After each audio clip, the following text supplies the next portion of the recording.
21واں پارہ ہے اور اس میں جو ہے بہت سی آیت کریمہ ہیں جن پہ بات کی جا سکتی ہے، مگر آج بات کروں اس بات کی کہ ہمیں اپنے رب کی قدرت معلوم چلے۔ ہم اور آپ ابھی تراویح پڑھے، یہ بھی اللہ کی ایک حمد ہے کہ نہیں؟ نماز پڑھتے ہیں، یہ بھی ایک اللہ کی حمد ہے۔ روزہ رکھتے ہیں، یہ بھی ایک اللہ کی حمد ہے۔ یہاں تک کہ ہم ایک دوسرے کو سلام بھی کرتے ہیں، یہ بھی اللہ کی حمد ہی ہے۔ کیا ہے؟ اللہ کی حمد، یعنی تعریف بیان کرنا ہے۔ دیکھیے، للہ ما فی السماوات والارض، اللہ ہی کا ہے جو کچھ آسمان اور زمین میں ہے۔ زمین و آسمان میں جو کچھ بھی ہے سب کا سب کیا ہے؟ اللہ کا ہے۔ کس کا ہے؟ عارضی طور پر ہم کسی چیز کے مالک ہو سکتے ہیں، مگر حقیقت میں ہر چیز کا مالک کون ہے؟ ہماری جانوں کا مالک بھی اللہ ہے۔ ان اللہ هو الغنی الحمید، بے شک اللہ ہی بے نیاز ہے سب خوبیوں سراہا، یعنی بے شک اللہ رب العزت جو ہے بے نیاز ہے، ہر چیز سے بے نیاز ہے۔ بے نیاز کا مطلب ہوتا ہے تو اس کو کسی چیز کی کوئی ضرورت نہیں۔ حالانکہ دیکھیے یہاں پر ایک چیز بیان کرتا چلو، ایک بات ذہن میں میرے آ رہی ہے کہ اگر اللہ کو اپنی حمد ہی بیان کروانا تھی تو اس کے لیے فرشتے بہت تھے۔ بعض فرشتے تو ایسے ہیں کہ روز ازل سے سجدے میں ہیں اور قیامت کے دن سر اٹھائیں گے، مگر انسان جو ہے اشرف المخلوقات ہے، اس کو اتنی بڑی ذمہ داری دی کہ خود قرآن میں کہہ دیا وما خلقت الجن والانس الا لیعبدون، جن اور انسانوں کو نہیں پیدا کیا ہے مگر اپنی عبادت کے لیے، یعنی انسانوں کو پیدا کرنے کا اور جنات کو پیدا کرنے کا اصل مقصد کیا ہے کہ وہ اللہ کی عبادت کریں۔ کیا مقصد ہے؟ اپنی عبادت کے لیے، یعنی اللہ نے اپنی عبادت کے لیے پیدا کیا ہے انسانوں کو۔ ہمارا اصل مقصد جو ہے اللہ کی عبادت کرنا ہے، حالانکہ وہ ہماری عبادتوں سے بے نیاز ہے، ہماری عبادتوں سے اسے کوئی سروکار نہیں، کوئی غرض نہیں ہے، مگر ہم جو عبادت کرتے ہیں اس میں ہمارا ہی فائدہ ہے اور وہ بہت ہی خوبیوں سراہا ہے، یعنی تمام تعریفیں جتنی بھی تعریف کی جائے رب کی تب بھی کم ہے۔ اب کیسے ہے؟ وَلَوْ أَنَّ مَا فِي الْأَرْضِ مِنْ شَجَرَةٍ أَقْلَامٍ وَالْبَحْرُ يَمُدُّهُ مِنْ بَعْدِهِ سَبْعَةُ أَبْحُرٍ مَا نَفِذَتْ كَلِمَاتُ اللَّهِ إِنَّ اللَّهَ عَزِيزٌ حَكِيمٌ۔ اور اگر زمین میں جتنے پیڑ ہیں، زمین میں پوری دنیا کی بات ہو رہی ہے یہاں پر، زمین مطلب پوری دنیا، پوری دنیا میں جتنے پیڑ ہیں سب قلمی ہو جائیں، قلم سمجھتے ہو نا، قلم لکھنے والا، قلمیں ہو جائیں اور سمندر اس کی سیاہی ہو۔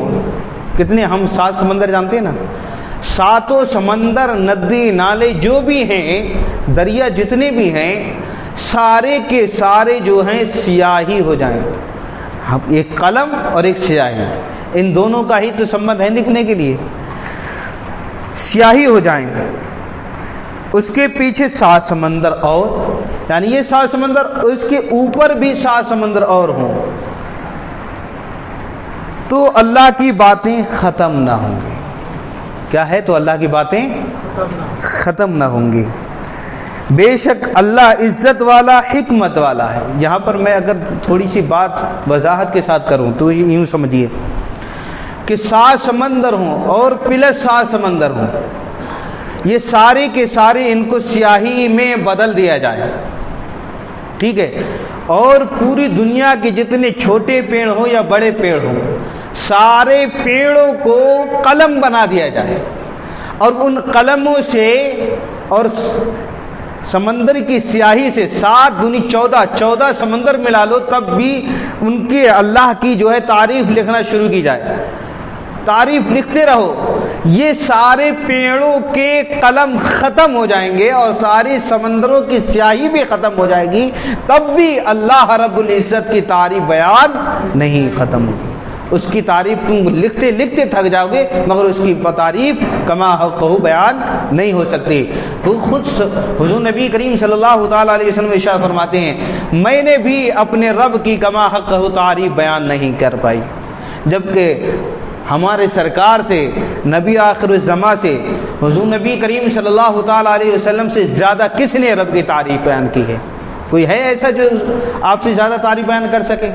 پھر بھی سرکار فرماتے ہیں کہ میں نے اپنے رب کی کما حق تعریف بیان نہیں کی۔ تو جو کچھ بھی ہے زمین و آسمان میں ہے، ہم تعریف کتنی بھی کرنا چاہیں ہم رب کی تعریف نہیں کر سکتے، جیسا کہ حضرت علی کرم اللہ تعالی وجہ الکریم فرماتے ہیں بسم اللہ الرحمن الرحیم، تو بسم اللہ میں جو با ہے، با ہے، حضرت علی فرماتے ہیں کہ اگر با کی میں تفسیر کروں، اس کی تفسیر لکھوں تو اس کی تفسیر جو ہے سرخ 100 اونٹ، یہ عرب کا بہت ہی مضبوط اونٹ ہوتا ہے، بہت ہی فیمس اونٹ ہوتا ہے سرخ اونٹ، سب سے زیادہ مضبوط ہوتا ہے، وزن کے اعتبار سے، وزن لے جانے کے اعتبار سے بھی بہت زیادہ مضبوط ہوتا ہے، ایک نمبر کا اونٹ کہلاتا ہے یہ سرخ اونٹ جو ہے۔ 100 سرخ اونٹوں پر با کی تفسیر اگر لادی جائے تو بھی ان پر نہیں لد پائے گی، خالی با کی تفسیر کی بات کر رہے ہیں۔ تو یہ تو پورا قرآن جو ہے رب کی تعریف میں ہے، کیا ہے؟ پورا قرآن رب کی تعریف میں ہے۔ اس لیے تو کہا کہ 7 سمندر بھی سیاہی ہو جائیں اور ساری دنیا کے درخت قلم ہو جائیں تب بھی میرے رب کی تعریف بیان نہیں ہو سکتی۔ بے شک اللہ جو ہے عزت والا، حکمت والا ہے، مگر اس کا کرم ہے کہ اپنے بندوں کی ایک نیکی سے بھی راضی ہو جاتا ہے، ایک نیکی سے بھی راضی ہوتا ہے، اور جب اپنے کرم کی بارش کرتا ہے، اپنے رحم کی بارش کرتا ہے اور اپنے رحمتوں کا نزول فرماتا ہے، تو یہی دیکھیے یہی مہینہ ہے جب ہم چاہتے ہیں کہ کوئی ایسا وقت ہمیں گھڑی مل جائے، ہمیں ایسا وقت کی تعین ہو جائے جس میں ہماری دعائیں قبول ہو جائیں، تو جان لو حدیث پاک سرکار فرماتے ہیں کہ افطاری کے وقت ہر روز 1000 لوگوں کو جن پر جہنم واجب ہو چکی ہوتی ہے، افطاری کے وقت اللہ رب العزت جو ہے ان کو بخش دیتا ہے، اور اس وقت کی دعاؤں کو اللہ رب العزت قبول فرماتا ہے۔ کون سے وقت کی؟ افطاری کے وقت کی۔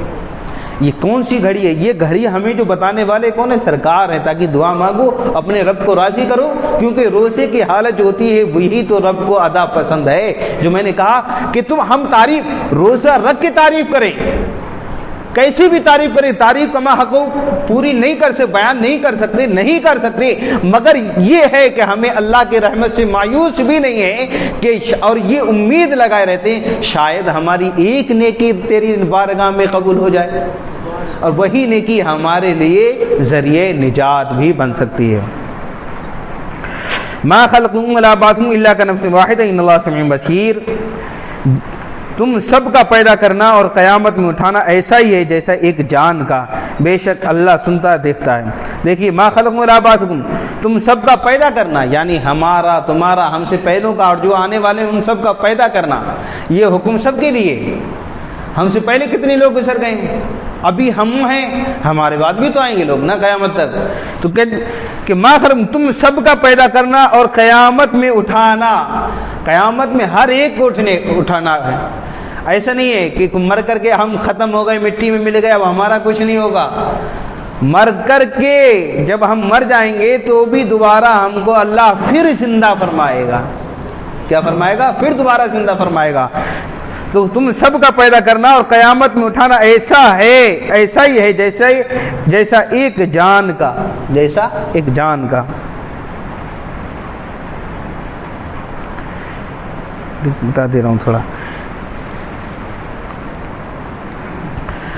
جیسا ایک جان سمجھ لو، یوں سمجھو کہ ایک آدمی کو پیدا کرنا، ایک آدمی جب جو چیز پہلے نہ تھی، حضرت آدم علیہ السلام کا پتلا بنایا ہے، تو پہلی بار بنانا کسی چیز کو مشکل ہوتا ہے نا، پہلی بار کسی چیز کو بناؤ تو مشکل ہوتا ہے، لیکن جب ایک بار بن جاتی ہے تو دوبارہ اس چیز کو بنانے میں کوئی دشواری ہوتی ہے؟ نہیں ہوتی ہے۔ یہی تو کہنا ہے کہ تمہارا پیدا کرنا دوبارہ اٹھانا ایسا ہے جیسا کہ ایک جان پیدا کی ہے تو جیسے پیدا کی ہے ویسا ہی وہ اٹھائے گا. کیسے زندہ کرے گا وہ تیسرے پارے میں جا کر کے دیکھو, وہ تفسیر تمہیں مل جائے گی کہ حضرت ابراہیم علیہ السلام نے عرض کی مولا کہ میں دیکھنا چاہتا ہوں, قال ولم تؤمن قال بلی ولکن ليطمئن قلبی, میں دیکھنا چاہتا ہوں تو کیسے زندہ کرے گا. تو کہا 4 پرندے لو اور ان کو ذبح کرو, بوٹی بوٹی کرو, تمام پہاڑوں پہ رکھ دو, الگ الگ پہاڑوں پہ, اور ہر پرندے کا تم نام لے کر کے بلاؤ, ہر پرندے کا نام لے کر کے بلاؤ, وہ تمہاری طرف دوڑا ہوا چلا آئے گا. آپ نے بوٹیاں کی اور پہاڑوں پہ رکھ دیا, ہر پرندے کا نام لے کر کے بلایا, اور پرندے کی بوٹیاں اکٹھا ہوئیں, وہ زندہ ہوا, وہ پرندہ بنا اور وہ اڑ کر کے آپ کے پاس آ گیا. وہ پرندہ اڑ کر کے آ گیا.